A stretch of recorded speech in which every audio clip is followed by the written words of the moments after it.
നിങ്ങൾ എപ്പോഴെങ്കിലും ആലോചിച്ചിട്ടുണ്ടോ, കൊല്ലാൻ വരുന്നവനെ തിരിച്ച് കസേരയിൽ കെട്ടിയിട്ട് അവനെക്കൊണ്ട് തന്നെ സത്യം പറയിപ്പിക്കുന്ന നായകനെ?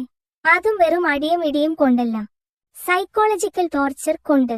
ഇന്നത്തെ എപ്പിസോഡിൽ നമ്മൾ കാണാൻ പോകുന്നത് യോ വോണിന്റെ വില്ലൻ ലുക്കാണ്.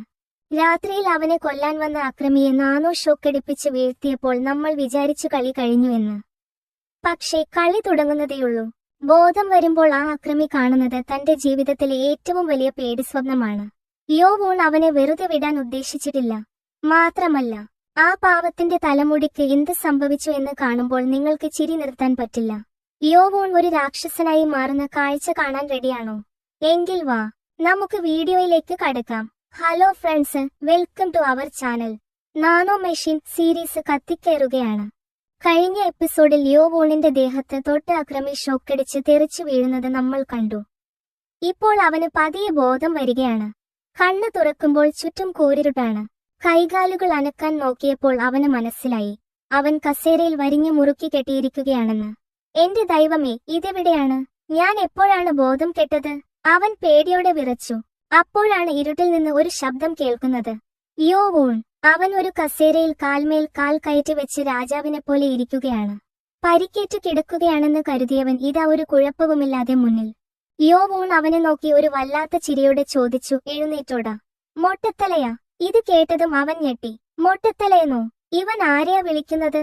സംശയം തോന്നി അവൻ വിറക്കുന്ന കൈകളോടെ തലയിൽ ഒന്ന് തൊട്ടു നോക്കി.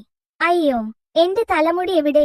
അവന്റെ തല മൊത്തം വടിച്ചു വെച്ചിരിക്കുകയാണ് സർ. ഒരു രോമം പോലുമില്ല. യോ വോൺ അവനെ ക്ലീൻ ഷേവ് ചെയ്ത് മിനുക്കി വെച്ചിരിക്കുകയാണ്. അവൻ അലറിക്കരയാൻ തുടങ്ങി, എന്റെ മുടി പോയേ. യോ വോൺ അവനെ ആശ്വസിപ്പിക്കുകയല്ല ചെയ്തത്, ഒറ്റ അടി വെച്ചുകൊടുത്തു. മിണ്ടാതിരിക്കടാ, കിടന്ന് ബഹളം വെച്ചാൽ കൊല്ലും ഞാൻ. ആ അടിയിൽ തന്നെ അവന് കാര്യം പിടികിട്ടി. മുന്നിൽ നിൽക്കുന്നത് ആ പഴയ പാവം യോ വോണല്ല. യോ വോണിന്റെ ഈ മൊട്ടയടി പരിപാടി നിങ്ങൾക്ക് ഇഷ്ടപ്പെട്ടോ? എങ്കിൽ ഇപ്പോൾ തന്നെ ആ ലൈക്ക് ബട്ടൺ ഒന്ന് അടിച്ചു പൊട്ടിച്ചേക്കൂ.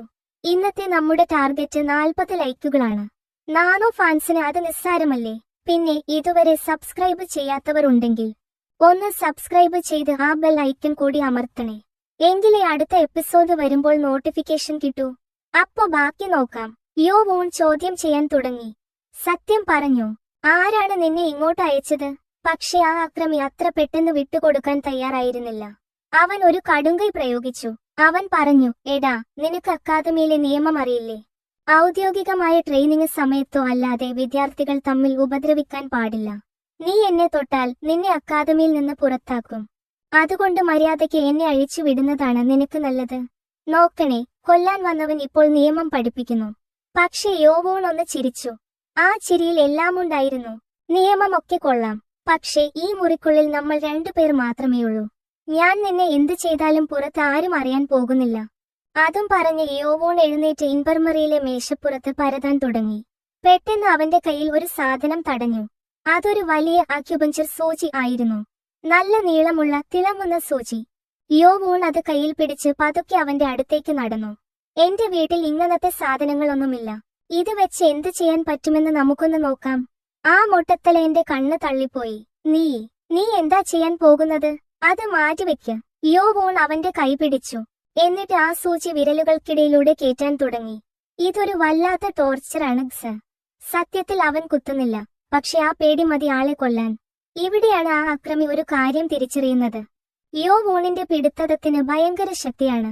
ഇവൻ ആയോധന കലകൾ ഒന്നും പഠിച്ചിട്ടില്ല എന്നാണല്ലോ കേട്ടത്. പിന്നെങ്ങനെ ഇവന് ഇത്രയും ശക്തി കിട്ടി? അവൻ അത്ഭുതപ്പെട്ടു. വേദന സഹിക്കാനാവാതെ അവൻ ബോധം കെട്ട് വീണു. പക്ഷെ യോ വോൺ വിട്ടില്ല. അവൻ വെള്ളമൊഴിച്ച് അവനെ എഴുന്നേൽപ്പിച്ചു. എടാ, ഉറങ്ങാൻ സമയമായില്ല.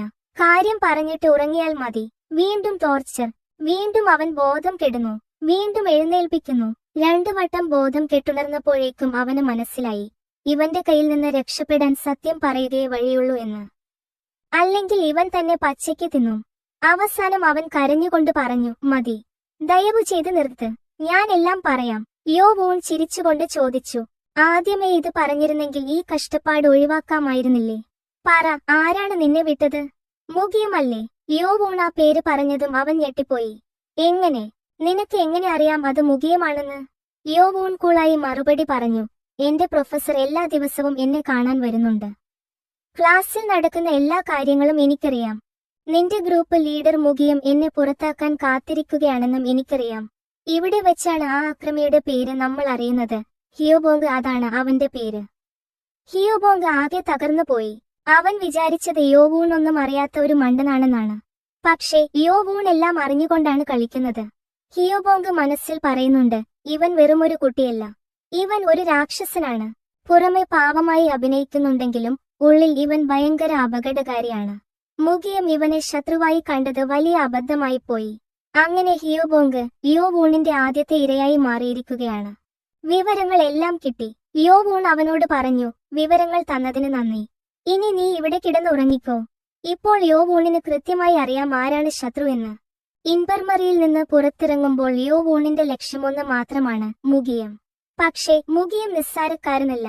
അക്കാദമിയിലെ ഏറ്റവും വലിയ ഗ്യാങ് ലീഡർമാരിൽ ഒരാളാണ് അവൻ. യോവൂൺ ഒറ്റയ്ക്ക് എങ്ങനെ അവനെ നേരിടും?